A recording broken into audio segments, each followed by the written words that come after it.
What's up, guys? Orcus here, and today we have the Phoenix race review. I'll keep it pretty brief again. I'm just getting over my cold still, actually.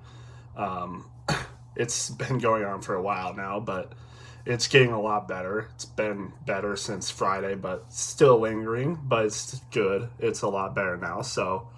But anyway, the Phoenix race, what was it called again? Let's see. Um, I don't think it was called the United Rentals Work United 500. I'm pretty sure it was like the Shriners Children 500 or something. They have this wrong because then it says up next is the Food City Dirt Race, which is definitely not what it is. It's Bristol, so that's weird. They just have the race names wrong. But anyway, the Phoenix race. I'm not gonna lie, this is definitely by far the least most exciting of the year.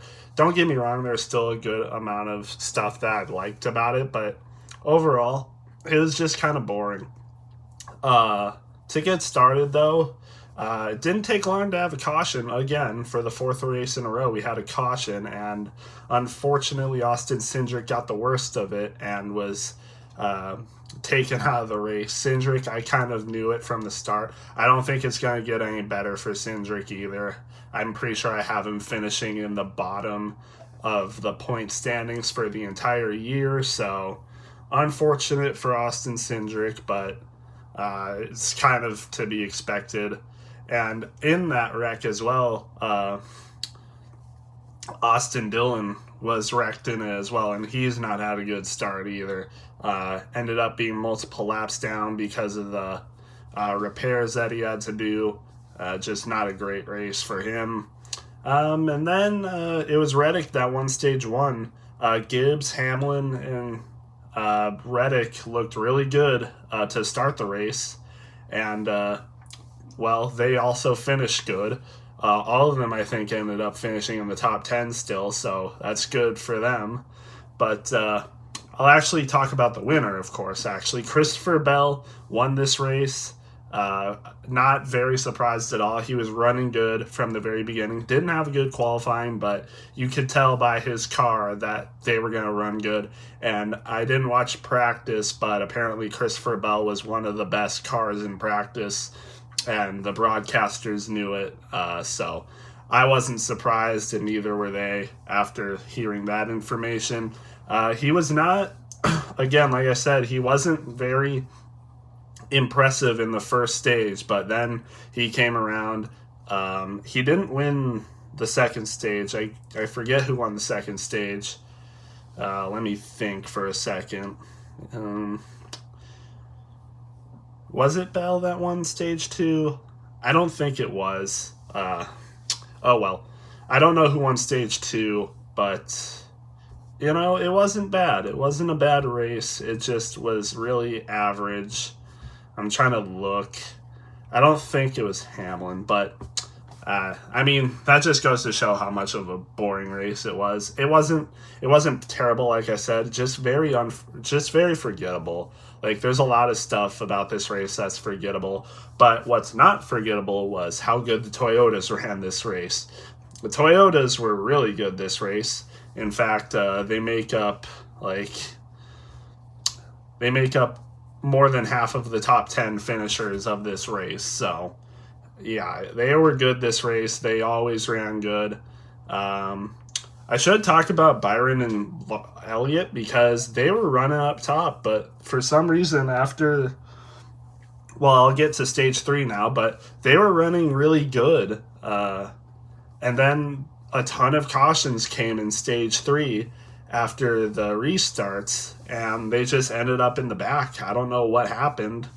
It seemed like they were running good, but then after their pit stops, they just couldn't get anything going. I don't know what happened.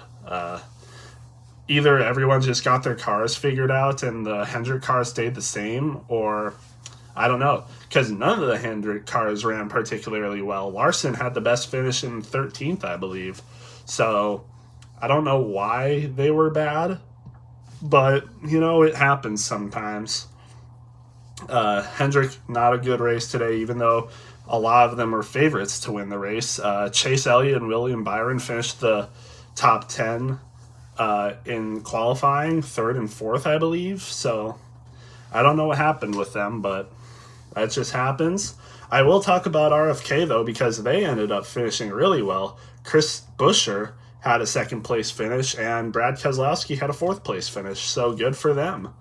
None of them had particularly good qualifying, but, they ran their races. They played their cards right, and they got in the top five, both of them. I should talk more about Toyota, though, because they haven't won Phoenix in a long time. It's been years. It's always been Chevys that have won Phoenix, but now I guess the short track package for the Toyotas is going pretty good now. I'm pretty sure Phoenix is an exact mile race, so that's just how it goes for them. So good for the Toyotas. The Fords, however, did not have such a great race. Well, no, not the Fords. The Chevys didn't have such a good race. I already talked about Hendrick, but the only Ford in the top 10 was Ross Chastain. And, he ran his race. He ran it pretty good. Nothing impressive, but I guess he just had good restarts and was able to maintain his position. So good for him. Let's see. I'll talk about stage 3 some more, because stage 3 was kind of saved the race, to be honest. The cautions made it actually interesting, because as soon as the restart happened, Kyle Busch spun out on his own. I think he kind of just got squeezed a little bit, and then that happened. And then for the next caution, right after that caution, another restart, and John Hunter Nemechek friggin' bumps right into Joey Logano, and Joey Logano wrecks out along with a couple other cars that I'll get to. I'm pretty sure Corey LaJoie was one of them yet again. Unfortunate start for Corey LaJoie, because other than today, he wasn't running good today anyway. But yes, last race he was running really good. But he's just gotten in unfortunate situations. Same with Logano, same with Austin Dillon. Very not good starts for those guys this season so far. Unfortunate for them, but maybe Logano will pick it up. A lot of people seem to have faith in LaJoie that he'll do good this year, so we'll see how they do.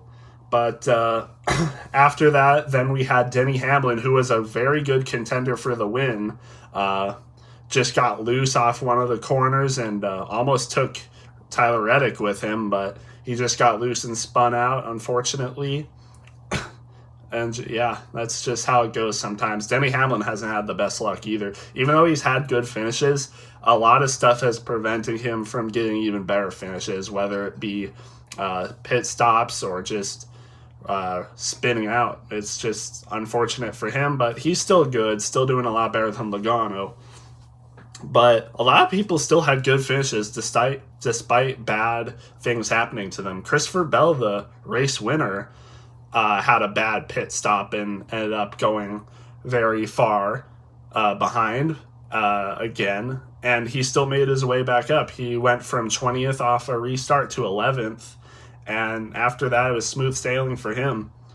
And then also people like Ty Gibbs, he had a bad restart too, and or a bad pit stop too, and he still made the top 3, so good for him. But again, I'll talk about Christopher Bell. Great win for Christopher Bell. I expected this. Of course, I expected this. Where do I have him in my point standings? Yeah, I have him 7th in my point standings, so I expect him to have a couple to maybe even 3 wins this season. So good for Christopher Bell. I expect more races like this from him. Just a dominant win, if boring, sure. That's kind of how a lot of JGR wins are, pretty boring, but, they get the job done, so you can't really fault them for that. But just good racing in general. Christopher Bell was the clear winner from stage 2. You could just tell from stage 2 he was going to be the winner. So, yeah, great for him. Good win. I expect more races like this from him, and more Toyotas. I expect Martin Truex will probably have a win similar to this. Denny Hamlin will have a couple wins like this. And Ty Gibbs, he's getting close. He might get his first win sooner rather than later. So we'll see how that goes. But now I'll just go through the racers. We talked about Christopher Bell. Good win for him. Chris Buescher right behind him, though. He was like 6 seconds behind, but hey, still got the second place finish. Very needed because he wrecked out last week. So good finish for him. Nothing more to say about that. Ty Gibbs, like I said, he very consistent. Probably one of the most consistent racers from start to finish because Ty Gibbs was always in the top 10. Just very consistent speed. Nothing more to say about that. Great race for him. The next RFK racer, Brad Keselowski, very good race from him as well. Wasn't in the top 10 all that much, but towards the end after the restarts found his way in, and great race for him. Ryan Blaney was consistently in the top 10 the whole race as well, finishes 5th. It was a close race between him and Ross for the 5th place finish at the end. I believe the broadcast said he won by 0.08 of a second, so it's always close between Ryan Blaney and whoever else. Ross Chastain, who I talked about, great race from him, finishes 6th, the only Chevrolet in the top 10, like I said. Martin Truex Jr., interesting race for Martin Truex Jr. He was always in the top 10, and after the stage 3 cautions, he decided to stay out. He was one of 2 drivers to stay out and not pit after any of those cautions, and it kind of paid out for him. He might have honestly won the race or got a top 5 if he pitted sooner after that, because he was running through the field after he made the pit stop with like 40 laps to go compared to when people were pitting like 90 something laps to go. But good for Truex. He was a lap down, so he got his lap back and then ended up 7th. Impressive from him. Maybe if he did it sooner, he could have got a lot better of a finish, but still 7th place, not bad for him. Michael McDowell, hey, great race from him. He was consistently in the top 10, but after stage 2, he wasn't running so good. He almost got lapped, actually. And then after the restarts, he found his way up into the top 10 and just stayed there. So good for Michael McDowell. I'm sure his fans there were happy for him. This is his home, I'm pretty sure. So happy to see that for Michael McDowell, my favorite racer. Good finish for him. He's getting good points. You can't say anything bad about him. Chase Briscoe, SHR car, gets a top 10. Briscoe's been running really good. I said this on my Snap story, but I'm getting a little scared not picking an SHR car in the playoffs. They're running good. Chase Briscoe has had solid races this year already, consistently in the top 15. So watch out for Chase Briscoe and maybe another SHR car.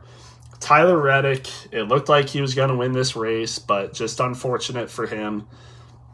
Rounding out the top 10 is Tyler Reddick. He was running so good stage 1 and 2.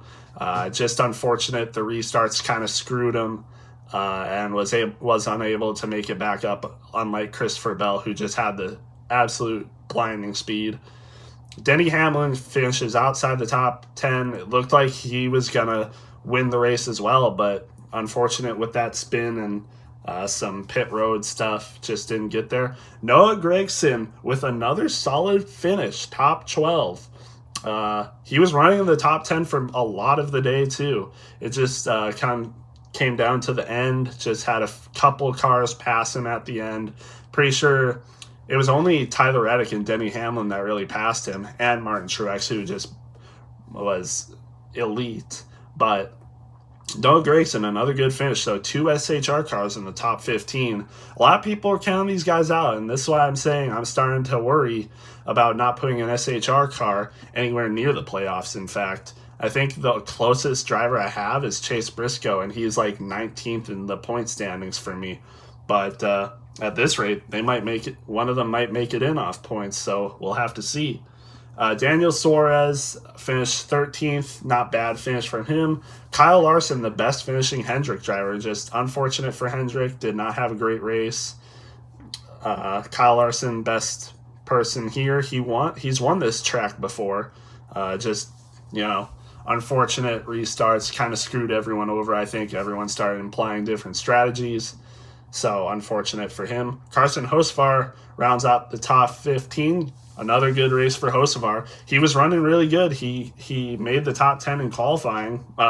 Then he ran a little bit behind, but was able to make his way back up. Solid finish from him. Bubba Wallace Jr., 16th. Todd Gilliland, 17th. Then William Byron, Chase Elliott, and Alex Bowman rounding out the top 20. Again, just a little bit of a struggle for the Hendrick cars today. I think that the restarts in stage 3 just kind of screwed them, but that's just how it goes sometimes. Then you got Ricky Stenhouse, 21st. Kyle Busch, unfortunate race for him. He had that spin out in stage 3. He was running laps down, but then got fortunate running just outside a lap down, I'm pretty sure. Either he finished slightly one lap down or he did finish on the lead lap. I'm not entirely sure. Ryan Preece, 23rd. Justin Haley, 24th. John Hunter Nemechek, who initiated the contact with Joey Logano, 25th. Josh Berry, the worst finishing SHR car, 26th. Harrison Burton, 27th. Hemrick, Zane Smith, Kaz Gralla. Eric Jones, who was actually qualified in the top 10, finished 31st. There was something that happened in stage 3, almost brought out a caution, but he hit the outside wall hard, but saved it. He had contact with Bubba Wallace, I'm pretty sure. He saved it, but unfortunately, that it definitely wrecked his car, and he finished multiple laps down. He was running really good. He finished 4th in stage 1. Just unfortunate what happened to him. And then Austin Dillon was involved in the first caution. Heavy damage, also ran multiple laps down. And then Corey LaJoie, Joey Logano, Kraus, and Cindric all didn't finish because of their wrecks. Unfortunate for them. But that's it. That was the Phoenix Raceway. Like I said, definitely the worst of the races in my opinion so far. In my opinion, so far, it would go Atlanta for the clear best, Daytona with a pretty good race, then Las Vegas with a decent race, and then this one with just kind of an average race, Yeah, it's the short track package is not as great. Hopefully Bristol is able to put on a good race. That's another short track. Hopefully it does better than this race, but we'll just have to wait and see. A lot of people like this always happens. Why did this happen again? And it's always towards the end too. But anyway, yeah, the short track package hasn't been working so far, but hopefully Bristol puts on a better show. But that's all I have. I'd give the Phoenix race probably around a 6.8 out of 10. Yeah, that'll be it for my video. We'll see you next week for Bristol. All right, have a good one.